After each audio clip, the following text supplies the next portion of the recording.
sean las 4 de la tarde. Graimer, yo no sé para dónde que nosotros vamos con el tema eléctrico, energético aquí en el país. Claro, es una crisis que nosotros arrastramos y que la arrastramos de tanto tiempo, pero esto no tiene ningún viso de que se va a resolver. Ahora tenemos una situación planteada muy, muy, muy particular. En conversaciones y en entrevista con el presidente, el presidente del Consejo Unificado de las Sedes, a propósito de su empresa y lo que se había publicado, preguntábamos, porque se había dicho que a las empresas, a las únicas 2 empresas generadoras, bueno, en este caso EGIC, de electricidad estatales, a las únicas, porque la mayoría son privadas, le deben las empresas distribuidoras que están quebradas, porque están quebradas las EDES, ¿no? 24 mil millones. Entonces, decía este señor que a Punta Catalina no se le debía nada. Sin embargo, en una solicitud de las deudas que tienen las empresas distribuidoras con Punta Catalina, resulta que le deben y le deben mucho, demasiado dinero. Todas las empresas energéticas que le dan beneficio al Estado parece que van camino a la quiebra.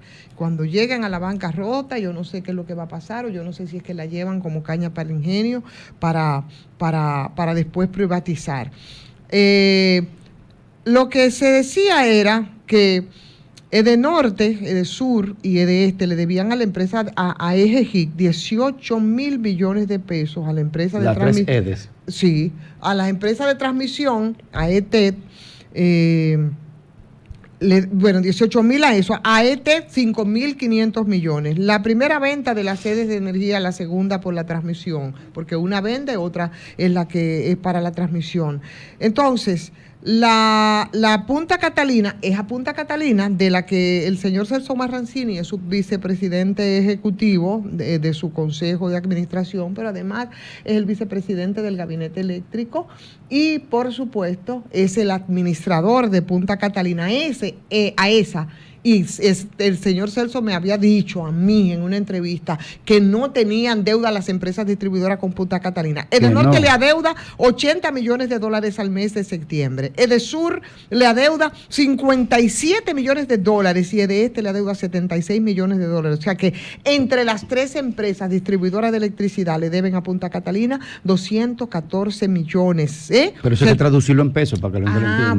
Bueno, pues entonces traducirlo en pesos. 100 millones de dólares son 6 mil millones de pesos. Todo el dinero del mundo le deben. Entonces, yo no sé qué es lo que se está pretendiendo con todo eso. La verdad que yo no sé, ni tampoco sé si las salidas permanentes que tiene la Catalina 1, eventualmente la Catalina 2. Por mi casa están dando muchos apagones. Que uno nunca sabe por qué es que sale. La gente tampoco sabe ni le importa, porque la gente no maneja todo ese tipo de datos. Y tú recuerdas que antes con las empresas privadas se hablaba de los apagones financieros. Parece que aquí son apagones también financieros porque están ahorcando a Punta Catalina y parece que a Punta Catalina la llevan para el despeñadero de la privatización. Eso es lo que uno tendría que pensar, porque mientras el Consejo de la Sede le paga a tiempo a todos los generadores privados que se sienten orgullosos, que incluso el propio presidente Luis Abinader lo dijo, no, porque como son estatales, y eso no es para sentirse orgulloso porque las sedes las están quebrando, feliz, orondo de ese hecho.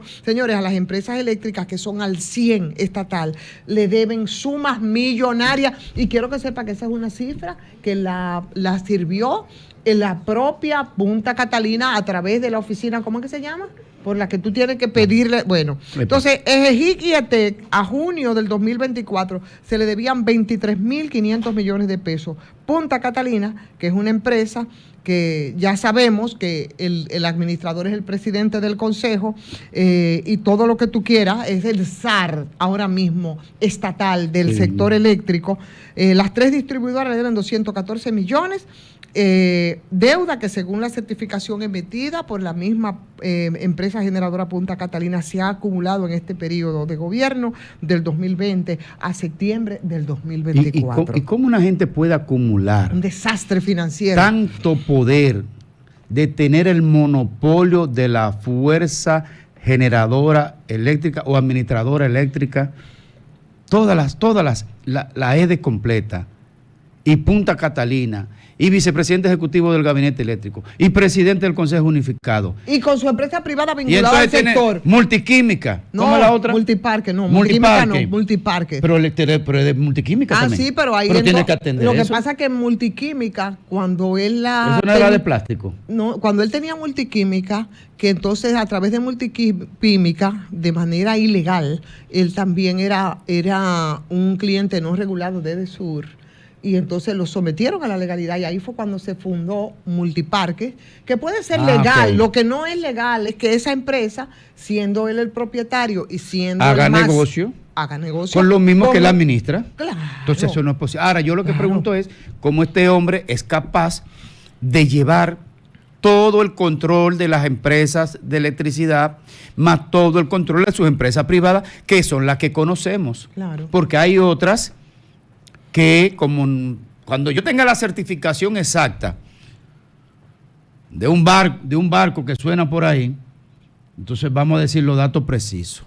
O sea, esas son las áreas conocidas, por lo menos que uno conoce en lo que se involucra el señor Celso Marrancini, con una capacidad impresionante. Si aquí se hiciera otro caso, yo creo que Pulpo 2 sería.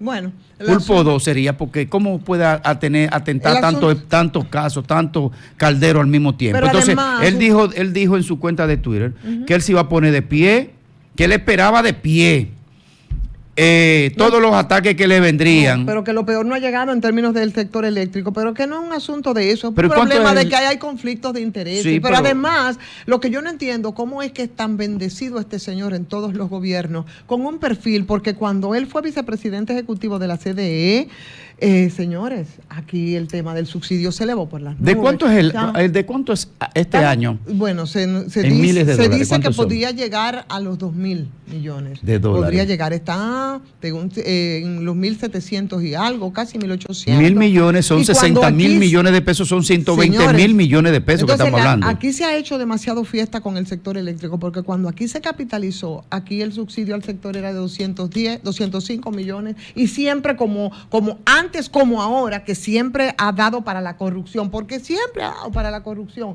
Señores, de entonces a la fecha, habla de 205 millones a 2.000 millones, que es lo que se proyecta podría terminar. Es insostenible, Eso es mucho, Eso es mucho dinero. insostenible. Pero cuando Eso tú- no hay reforma fiscal que lo aguante, Claro. ni tanda de préstamos que lo aguante. Yo no sé cómo se ha permitido llegar a estos niveles. Y es un asunto que hay que irlo desmontando de alguna manera. O sea, pero yo no veo que nadie pone el plan específico. No. En 5 años, en 10 años, el déficit debe ser de tanto, menos, porque no hay manera, porque es verdad que la demanda eléctrica crece vegetativamente, y mientras más crece la economía de un país, más demanda eléctrica hay, porque del desarrollo va de la mano con la energía eléctrica. Entonces, pero en algún momento este barril tiene que parar, porque alguien se está tragando todo ese dineral. Claro. Y se está pagando con la costilla del pueblo dominicano. Así es. Entonces, cuando tú ves que a veces uno le da la impresión que estamos frente a una especie de tinglado mafioso, ¿no? Que siempre ha gravitado con el tema de la electricidad aquí en el país. Y lo peor de todo es que, y ahí fue donde al señor todopoderoso del sector eléctrico ahora un poco, bueno, pues puso el tema sobre la mesa, porque cuando el señor, como todos, que siempre han tratado de buscar justificaciones frente a una crisis que todos sabemos que viene de muy lejos y que ha estado a la orden del día. Entonces, ahora, como entonces, es una situación que no es distinta, con argumentos de los altos ejecutivos del sector que tampoco lo son, y por eso nosotros escuchamos al señor Celso Marrancini cuando hablaba de la complicada situación de crisis que está el sector eléctrico, que yo pienso que es la debilidad de este gobierno. En esta gestión, en 4 años, fue poco lo que se avanzó. Decir que la responsabilidad es de 800,000 usuarios que no pagan el servicio recibido. Esa fue su declaración. Sí, y él sabe que no es así. Absolutamente él sabe que no es así, porque el mismo Celso Marrancini había admitido que no han provisto de los medidores, de los insumos que necesitan las empresas distribuidoras para poder funcionar. Entonces, si no tienen esto, si no tienen medidores, entonces usted no puede facturar, y si usted no puede facturar es imposible que usted pueda cobrar. Pero hay otras cosas que son mucho más importantes. importantes, y él lo sabe, en términos de ineficiencia de operación de las empresas distribuidoras, que encarece mucho más el servicio a los ciudadanos, que son los mismos los que pagan, a esos que le llamaba este señor mala paga para tratar de justificarse con esto. El costo del subsidio, por ejemplo, necesario para que las empresas continúen operando. Pero además el tema de las pérdidas, porque eso es las pérdidas de energía, el costo elevadísimo en personal, las deficiencias de gestión, son factores que contribuyen seriamente al déficit financiero del sector eléctrico, que mantiene en este momento a las empresas distribuidoras quebradas. Quebrada y sin propuesta, porque claro, tú dices, bueno, está en una situación, pero tenemos el plan. Claro. Y el plan consiste en esto, y los fondos vienen así.